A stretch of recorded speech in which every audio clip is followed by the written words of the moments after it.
পয়গম্বর ইউসুফ আলাইহিস সালাতু ওয়াস সালামকে আল্লাহ যে সৌন্দর্য দান করেছেন, ওই সৌন্দর্য আপনার আমার প্রত্যেককে দান করবে। আজকে দুনিয়ায় আপনি কালো, আমি তোলো, আমি কালো, আপনি শুনলাম সুন্দর যারা সবার ভালো লাগে না। কন্যা বেটি দেখা গেলে কিন্তু খালা কেউ কয় না আমার পছন্দ হইছে, সবাই সুন্দর সান খোবাইল্লা চায়। কিন্তু ওই জান্নাতে কেউ কালো থাকবে না। জান্নাতি বান্দাকে যখন জান্নাতে দেওয়া হবে, ওই হাউজে গোসল করানোর পরে 1 নাম্বার পরিবর্তন আদম আলাইহিস সালামের দেহ দেওয়া হবে। 2 নম্বরে ইউসুফ আলাইহিস সালামের সৌন্দর্য প্রত্যেককে দেওয়া হবে। 3 নম্বরে ওই জান্নাতি বান্দার কণ্ঠ আল্লাহ দাউদ আলাইহিস সালামের কণ্ঠ দান করে দিবে। 4 নম্বরে এই বান্দা এমন পরিবর্তন হবে যে আল্লাহ দুনিয়ায় তো আজকে যৌবন সারা জীবন থাকে না, 10 বছর 15 বছর 15 বছর পরে কিন্তু চিনা 3 আঙ্গুলে চিরুনি, শরীরের মধ্যে ভাব চলে আসে। যুবক নিজেকে প্রকাশ করার চেষ্টা করে, যুবক তার সৌন্দর্যকে ফুটিয়ে তোলার চেষ্টা করে, কিন্তু এই যৌবন আর সৌন্দর্য কিন্তু সারা বেলা থাকে না। একটা বেলায় যৌবন ফুরায়া যায়, বৃদ্ধ হয়ে যায়। কিন্তু আল্লাহ যখন জান্নাত দান করবেন, ওই জান্নাতে বান্দাকে যে দান করবেন, ওই সময় বুড়া হওয়ার কোনো ভয় না। বরং আল্লাহর নবী বলেন প্রত্যেকটা পুরুষকে 33 বছরের যুবক আর 21 বছরের যুবতী বানাইয়া আল্লাহ জান্নাতে ঢুকা দিবে। সুবহানাল্লাহ। ওই জান্নাতে যেতে রাজি আছি না নাই? এজন্য আমল করতে হবে। 5 ওয়াক্ত নামাজ পড়ব, পাশাপাশি সূরা ইখলাসের আমল করব।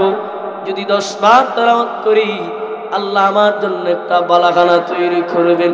হযরত ওমর বলেন, ইয়া রাসূলুল্লাহ, ও নবীজি, তাইলে তো আমরা অনেক বালাখানা পেয়ে যাব। রাসূল বলেন, হ্যাঁ, যত পরবার আমার আল্লাহ ততই দান করবেন। এই সূরা ইখলাসের এত দাম, এজন্য মা বোনদেরকেও বলে আলোচনা শুনতেছেন, মা গো রান্নার কাজ করেন, মাছ ভাজেন, মাছ ভাজান, কাপড় কাচেন, এই সময় যদি আপনি সূরা ইখলাস পাঠ করেন, কাজের ফাঁকে ফাঁকে যদি সূরা ইখলাস কুল হুয়াল্লাহ সূরা পাঠ করেন, আল্লাহ রব্বুল আলামিন আপনার জন্য জান্নাতে বালাখানা তৈরি করবেন। 2 নম্বরে কাহিনী আপনারা জানেন, লাইলি আর মজনু চিনেন তো কম বেশ সবাই। লাইলি মনে হয় খুব সুন্দরী, বিশ্ব সুন্দরী, কি বলে বিশ্ব সুন্দরী না, কুটকুটে কালো ছিল।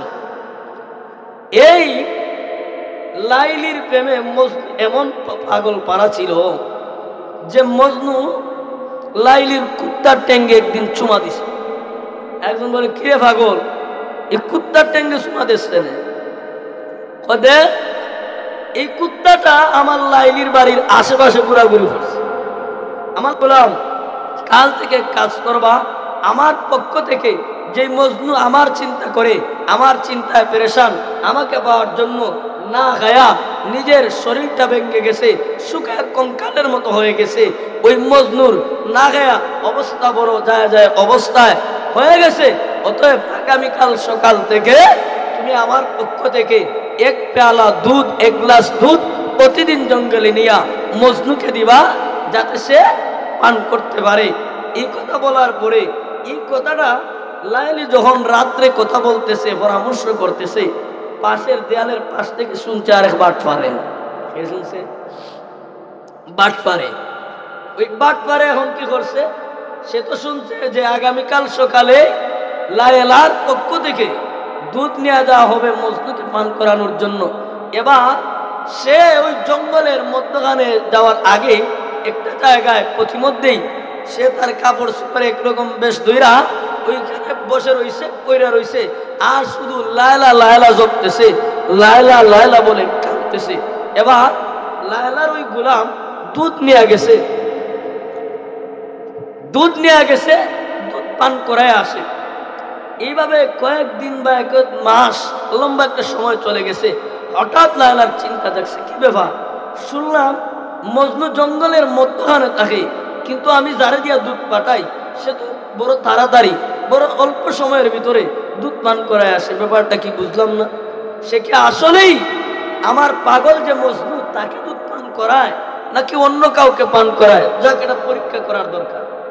এবার লায়লা কি করলো, একটা গ্লাসের ভিতরে রুমাল দিয়ে ঘুরে দিল, আর একটা ছুরি হাতে দিল, যে দিয়া বলল, যাও আজকে গিয়া বলবা যে তুমি যদি লায়লাকে সত্যিই ভালোবেসে থাকো, সত্যিই মহব্বত করে থাকো, তাহলে সত্যি যদি তুমি লায়লাকে মহব্বত আর ভালোবেসে থাকো, তাহলে তোমার লায়লা বলেছে তোমার শরীর থেকে এক পেয়ালা রক্ত চায়। তুমি যদি সত্যিকার অর্থে লায়লাকে ভালোবেসে থাকো, মহব্বত করে থাকো, তাহলে তোমার শরীর থেকে এক গ্লাস রক্ত দাও। একথা বলে পাঠাইয়া দিছে।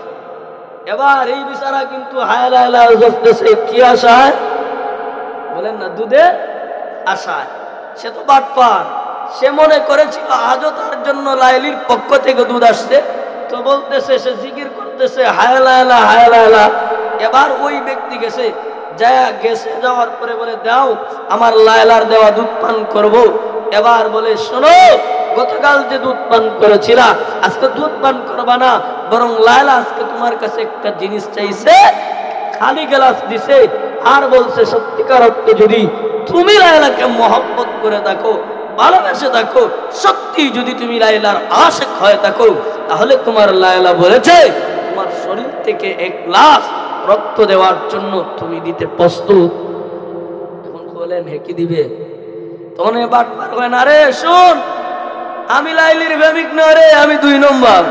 কয় নম্বর? বলেন কয় নম্বর? আরে আমি লাইলির আসল প্রেমিক নয়, 2 নম্বর। যদি লাইলির আসল প্রেমিক পাইতে চাও, তাহলে জঙ্গলের মধ্যখানে চলে যাও। এবার জঙ্গলের মধ্যখানে চলে গেল, দেখে আসলেই একটা লোক একেবারে কঙ্কালের মতো হয়ে গেছে, শুকাইতে শুকাইতে কঙ্কালের মতো হয়ে গেছে। দেয়া বলতেছে, এই মজনু, তোমার লায়লা আমাকে পাঠাইছে। যেমনি মাত্র বলেছে তোমার লায়লা আমাকে পাঠাইছে, লাফ দিয়ে উঠছে, লাফ দিয়ে উঠছে। বলে কি? বলে তোমার লায়লা বলছে তুমি যদি সত্যিকার অর্থে লায়লাকে মহব্বত করে থাকো, তাহলে তোমার শরীর থেকে এক গ্লাস রক্ত দাও, এটাই তোমার লায়লা চেয়েছে। যেই মাত্র এই কথা বলছে, এবার আসল প্রেমিক বলে, দেখ এই মুহূর্তে আমি আমার দেহের যা রক্ত আছে, আমি লায়লাকে মহব্বত করি, লায়লাকে ভালোবাসি, লায়লার কারণে জীবন দিতে প্রস্তুত। এই বলিয়া তার রক্ত দিয়া দিল, আর বলল, যা লায়লার প্রেমিকের প্রেমাস্পদের পুরস্কার নেয়া দে, আমার প্রেমের প্রমাণ নেয়া দে, জানায়া দে। যে কথাটা বুঝাইতে চাই, মুরব্বিয়ানে কারাম, যুবক ভাইয়েরা, ভুল বুঝবেন না, আসলে প্রেম প্রীতি আমি প্রমোট করছি না, বরং প্রকৃত আশেক কারা আর কারা নামদারি আশেক, এটা বুঝাতে চাচ্ছি। দেখেন, একদল হলো এক ব্যক্তি প্রকৃত আশেক, লায়লাকে মহব্বত করে, লায়লার প্রেমে লায়লার আশিক হইয়া তার জীবন দিতে প্রস্তুত, লায়লার জন্য তার গায়ের রক্ত দিয়া দেয়। আরেক আশিক, সে রক্ত দিতে প্রস্তুত না, বরং তার নিজের স্বার্থের জন্য, তার নিজের ফায়দার জন্য লায়লার জিকির করেছে, বিনিময়ে দুধ পান করেছে।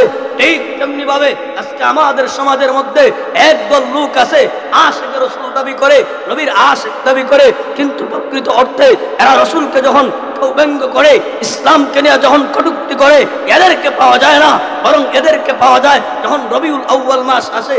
এই রবিউল আউয়াল মাস আসলেই এরা মাঠে মিছিল মিটিং করে, প্রকৃত অর্থে যারা রাসূলকে গালি দিল, রাসূলকে গালি দেওয়ার পরে রাসূলকে নিয়ে ব্যঙ্গ করলো, যারা মুখ করে না রাসূলকে দেওয়ার জন্য, রাসূলের ভালোবাসার জন্য, মহব্বতের জন্য তারা রক্ত দিতে প্রস্তুত হয় না, এরা প্রকৃত অর্থে আশিক রাসূল হতে পারে না।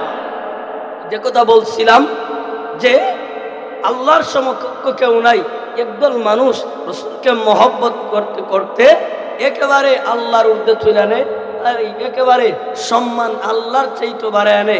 অতএব আমরা ভালোবাসবো আল্লাহর পরে রাসূলের সম্মান, আল্লাহর রাসূলকে সাহাবায়ে কেরাম যেমন ভালোবেসেছেন তেমন ভালোবাসবো। এ পর্যন্ত আসলাম, সূরা ইখলাসের আলোচনায় কি পাইলাম?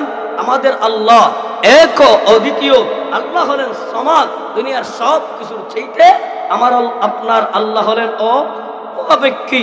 2 নম্বর, লাম ইয়ালিদ ওয়া লাম ইউলাদ, আমার আল্লাহ কাউকে জন্ম দেন নাই, কারো থেকে জন্মগ্রহণ করেন নাই। দুনিয়ার সমকক্ষ আল্লাহর সমকক্ষ কেউ নাই। এই হলো আল্লাহ তাআলার পরিচয়। আল্লাহ সূরা ইখলাসের মধ্যে দিলেন। এবার সংক্ষিপ্তভাবে সূরা ইখলাসের আমলি হিসাবে কিছু নেওয়ার জন্য বলি। সূরা ইখলাসের ফজিলত সম্পর্কে। কেমন ফজিলত?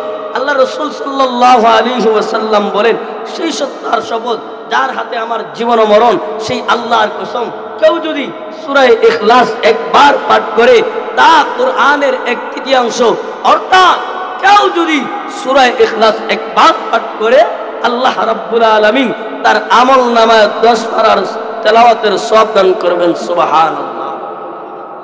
2 নম্বর, সূরা ইখলাস যদি কেউ তেলাওয়াত করে, আল্লাহর রাসূল সাল্লাল্লাহু আলাইহি ওয়াসাল্লাম বলেন তার অভাব অনটন দূর করবেন। সুবহানাল্লাহ।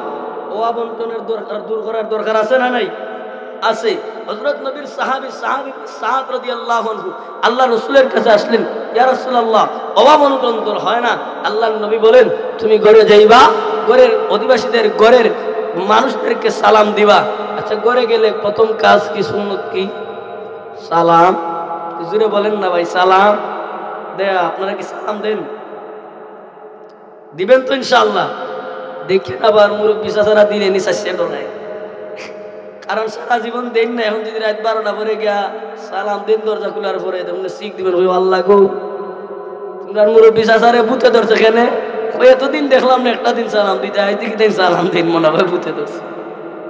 এটা হওয়ার মূল কারণ হয়েছে কি, আমরা যে অভ্যস্ত করি না, আমরা লজ্জাবোধ করি। আরে ভাই, সালাম দিতে লজ্জাবোধ কেন করব? ছোট বড়কে সালাম দিব, বড় ছোটকে সালাম দিব, রাসূলের সুন্নাত জিন্দা করব। তো রাসূল বললেন তুমি করে গিয়ে সালাম দিবা আর সূরা ইখলাস একবার পাঠ করবা। ওই সাহাবী কিভাবে আমল করলো, কিছুদিন পরে দেখা যায় ওই সাহাবী বলে, আমার অভাব অনটন আল্লাহ তাআলা দূর করে দিয়েছেন। সুবহানাল্লাহ। 3 নম্বর ফজিলত হলো এই সূরা ইখলাস। আম্মা জান আয়েশা রাদিয়াল্লাহু আনহা বলেন যে এক সাহাবীকে যুদ্ধের সেনাপতি বানায় পাঠানো হলো। ওই সাহাবী নামাজের প্রত্যেক রাকাতেই ফরজ নামাজে সে সূরা ইখলাস পাঠ করে, যা নামাজের সাধারণ নিয়মের বরখেলাফ। রাসূলকে জিজ্ঞাসা করা হলো, ও নবী, আপনার সাহাবী এমন করো কেন? আল্লাহ রাসূল থেকে প্রশ্ন করলেন। এবার ওই সাহাবী জবাবে বলে, ইয়া রাসূলুল্লাহ, ইয়া হাবিবাল্লাহ, ও নবীজি, এই সূরা আমার রবের পরিচয়। এই সূরাকে আমি আমার রবকে ভালোবাসি, এই সূরাকেও ভালোবাসি। আল্লাহর রাসূল বলেন, তুমি এই সূরাকে মহব্বতের কারণে আল্লাহ রাব্বুল আলামিন তোমাকে ভালোবাসবেন। সুবহান। এটা মহব্বত করব কি করব না? 4 নাম্বার, এই সূরার এত দাম। আল্লাহর রাসূল আবু হুরায়রা রাদিয়াল্লাহু আনহু বলেন যে এই সূরা ইখলাস যদি কেউ 100 বার তেলাওয়াত করে ঘুমায়, 100 বার তেলাওয়াত করে ডান করতে ঘুমায়, আল্লাহর রাসূল বলেন যে কাল হাসরের ময়দানে আল্লাহ রাব্বুল আলামিন কিয়ামতের দিন বলবেন, রে বান্দা, আমার সূরা ইখলাসকে মহব্বত করেছো, আমল করেছো, আজ জান্নাতের ডান দিক দিয়ে প্রবেশ করো। সুবহানাল্লাহ। এরপর আরেক হাদিস আল্লাহর রাসূল বলেন, মান ক্বারাআল কুরআন, মান ক্বারাআ সূরাতাল ইখলাস বিআশরিন বুনিয়া লাহু বাইতুন ফিল জান্নাহ।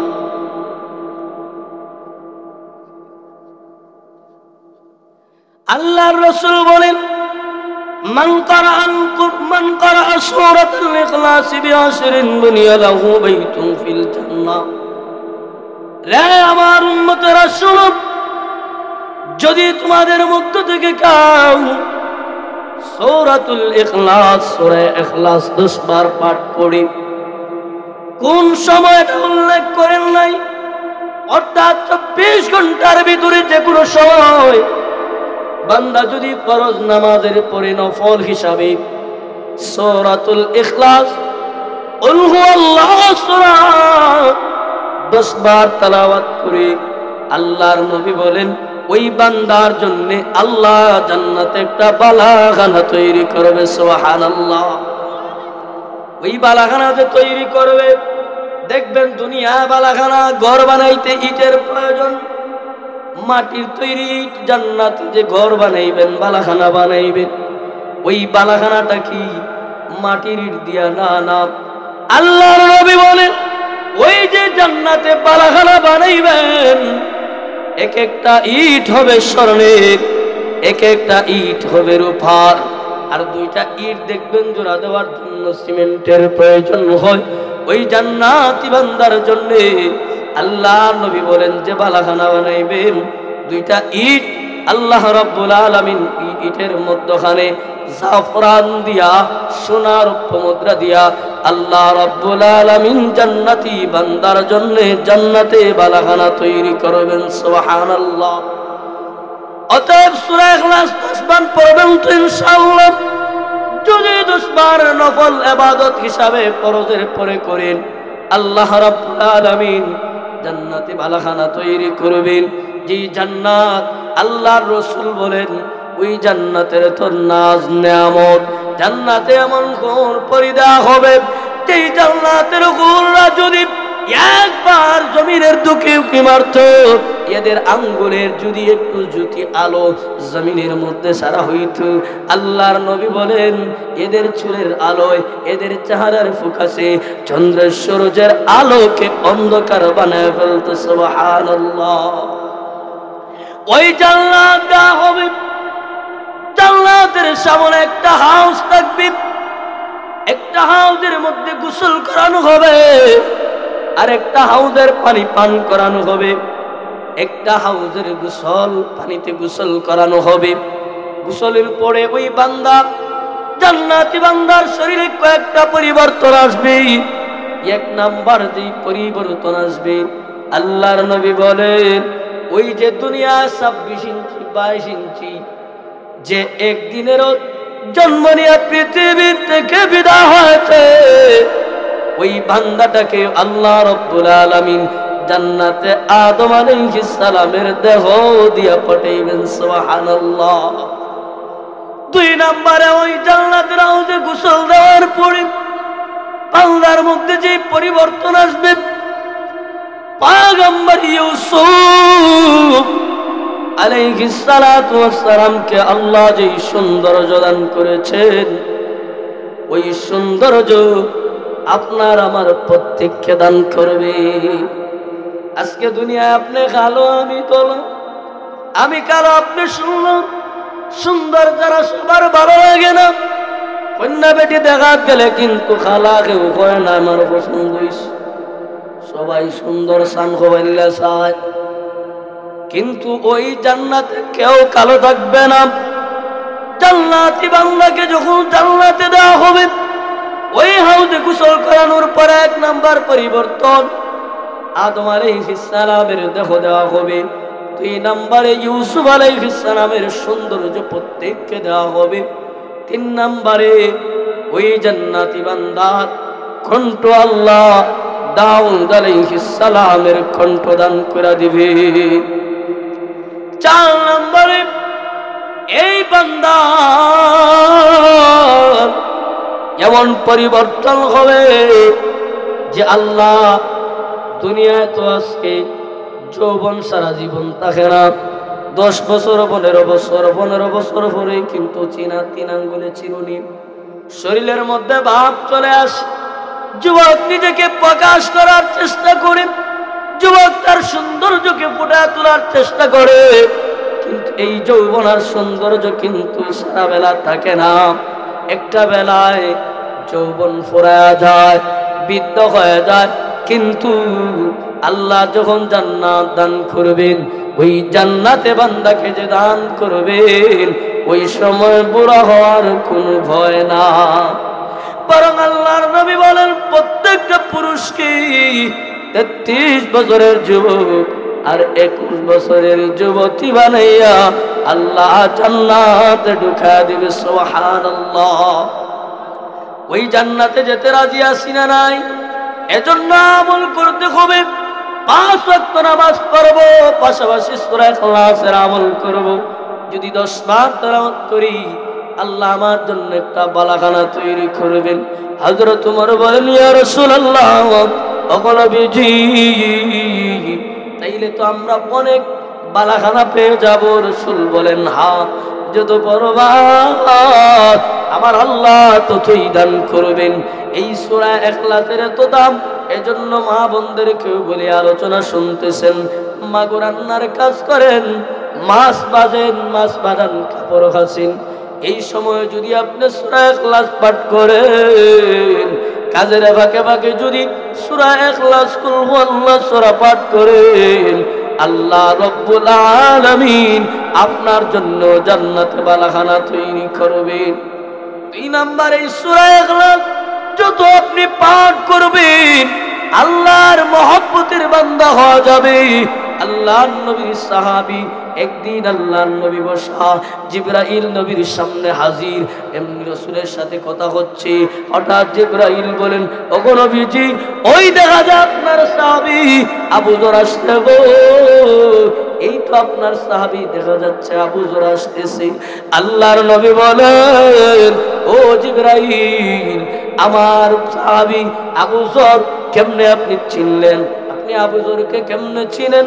আপনি জিবরাইল আলাইহিস সালাম বলেন, ওগো নবীজি, আপনার সাহাবী আবু যরকে শুধু আমি চিনি যে তা নয়, বরং আমার আল্লাহ চিনেন, এবং জান্নাতের এবং আসমানের সমস্ত ফেরেশতারাও আপনার সাহাবী আবু বকরকে চিনেন। সুবহানাল্লাহ। নবীজি প্রশ্ন করলেন, কি এমন গুণ আমার সাহাবী আবু যরকে আল্লাহ চিনেন, জান্নাতের আসমানের ফেরেশতারাও চিনে? এমনি জিবরাইল বলে, নবী গো, আপনার সাহাবী আবু যরের 2টা গুণ বড় ভালো। কি 2 গুণ? ও নবী, আপনার সাহাবী আবু যরের 2টা গুণ ছিল। আপনার সাহাবী আবু যর যখন জমিনে চলতো অহংকার করতো না, জমিনে তকব্বরি করে চলতো না, জমিনে বড় বিনয় হয়ে চলতো। কারণ আল্লাহর বান্দা যারা, রহমানের বান্দা যারা হয়, তারা জমিনে বিনয় হয়ে চলে, অহংকার করে না। কারণ আল্লাহ নিজেই বলেন, ওয়াইবাদুর রহমানিল্লাযীনা ইয়ামশুনা আলাল আরদি হাওনা। আল্লাহ বলেন, রহমানের বান্দা যারা হবে, কয়েকটা গুণের মধ্যে 1 নাম্বার গুণ বলেন যে রহমানের বান্দা যারা হবে এরা জমিনে চলতে গিয়ে অহংকার করবে না, বরং বিনয়ী ভাবে চলবে। তো আল্লাহর নবী প্রশ্ন করলেন, ও জিবরাইল, কি 2 গুণ? বলে, 1 গুণ আপনার সাহাবী আবু যর জমিনে চলার সময় অহংকার করতো না। 2 নাম্বার, আপনার সাহাবী আবু যর বেশি বেশি কুল হুয়াল্লাহ সূরা ইখলাস তেলাওয়াত করতো, সূরা ইখলাস পাঠ করতো। এই কারণে শুধু আমি নয়, মহান আল্লাহ আপনার সাহাবীকে চিনেন। সুবহানাল্লাহ। এজন্য ভাই, আমরা বেশি বেশি সূরা ইখলাসের আমল করব। আলোচনা শেষের দিকে নেই, বেশি শেষের দিকে নেই, সূরা ইখলাস পাঠ করব, আল্লাহর সাথে মহব্বত তৈরি হবে, আল্লাহ জান্নাত দান করবেন। জান্নাতে যাওয়ার জন্য 2 জিনিস প্রয়োজন, ঈমান এবং আমল। ঈমান, এক আল্লাহ বিশ্বাস করা, এই সম্পর্কে সূরা ইখলাসের আলোচনা করলাম যে এক আল্লাহ, অদ্বিতীয়, আল্লাহর সাথে কাউকে শরীক করব না। আল্লাহ দুনিয়ার সব কিছুর চাইতে মুখাপেক্ষী। আল্লাহ কাউকে জন্ম দেন না, এবারে কাউকে কারো থেকে জন্ম নেন নাই, আল্লাহর সমকক্ষ কেউ নাই, এর উপর বিশ্বাস স্থাপন করা ঈমান। 2 নাম্বার, ঈমান আমল যদি করতে পারি তাহলে জান্নাতে যাওয়া সহজ। ভাই, যেহেতু মসজিদের মাহফিল, এজন্য একটা কথা বলি, আল্লাহর রাসূল বলেন, কেউ যদি মসজিদ বানায় আল্লাহ তার জন্য একটা বালাখানা বানাইবে। সুবহানাল্লাহ বলেন। আগে কুল আল্লাহর আমলেও কিন্তু আল্লাহ বালাখানা বানাইছেন, জান্নাতে ঘর বানাইবেন। আল্লাহর রাসূল বলেন, মান বানা লিল্লাহি মাসজিদান বানাল্লাহু বাইতান ফিল জান্নাহ। যদি কেউ আল্লাহর জন্য ঘর বানায়, আল্লাহ ওই বান্দার জন্য জান্নাতে একটা ঘর বানায়। সুবহানাল্লাহ।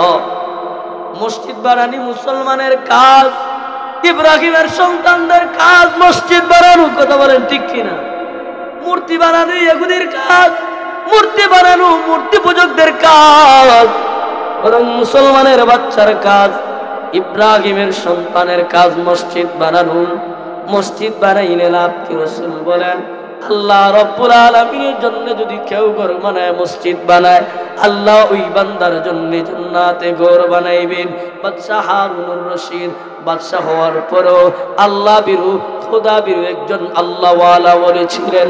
বাদশা হারুনুর রশিদ একবার ঘোষণা দিলেন যে আমি আমার উন্নয়নে একটা মসজিদ বানাইব, আল্লাহর ঘর বানাইব। এই বলিয়া বাদশা হারুনুর রশিদ ঘর বানাইলেন। কারো থেকে একটা টাকা নিলেন না, নিজের উন্নয়নে বড় ইয়াকুত পাথর দিয়া, দামি দামি পাথর দিয়া মসজিদ বানাইলেন। বানানোর পরে আজান হইল, মুসল্লিরা আসে, মসজিদ সুন্দর মসজিদ, সবাই মসজিদে নামাজ পড়ে। বাদশা হারুনুর রশিদের মনে আনন্দ। একদিন হঠাৎ ঘুমের ভিতরে বাদশা হারুনুর রশিদ স্বপ্নে দেখে ফেরেশতা বলে হারুন আসো চলো যাই। বলে কোথায় যাব? বলে আল্লাহর জন্য ঘর বানাইলাম, ওই ঘর কি দেখবা না? এখন বলতে পারেন স্বপ্নে কি তা দেখা বাস্তব? আল্লাহওয়ালা যারা এদেরকে আল্লাহ স্বপ্নে দেখা দেন। অনেক জান্নাত অনেকে দুনিয়া থেকেও দেখেছেন। তো হারুনুর রশিদ স্বপ্নে দেখেন। ফেরেশতা বলতেছে হারুন চলো। বলে কোথায়? তুমি যে আল্লাহর জন্য ঘর বানাইছো, আল্লাহ তোমার জন্য ঘর বানাইছেন। এই বলিয়া হারুনুর রশিদকে নিয়ে গেল। হারুনুর রশিদ দেখা দেখে জান্নাতি ইয়াকুত পাথর দিয়া কি কারুকার্য করি আল্লাহ আমার জন্য ঘর বানাইছে।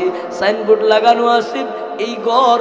আচ্ছা হারুনুর রশিদ এবার একটু সামন দিকে যায়, তাকা দেখে সেম কোয়ালিটির ঘর, সেম ঘরে। এবার বাদশা হারুনুর রশিদ ওই ঘরে ঢুকতে চায়। ফেরেশতারা বলে বাদশা হারুনুর রশিদ না না ওই ঘরে ঢুকতে পারবা না। কারণ কি?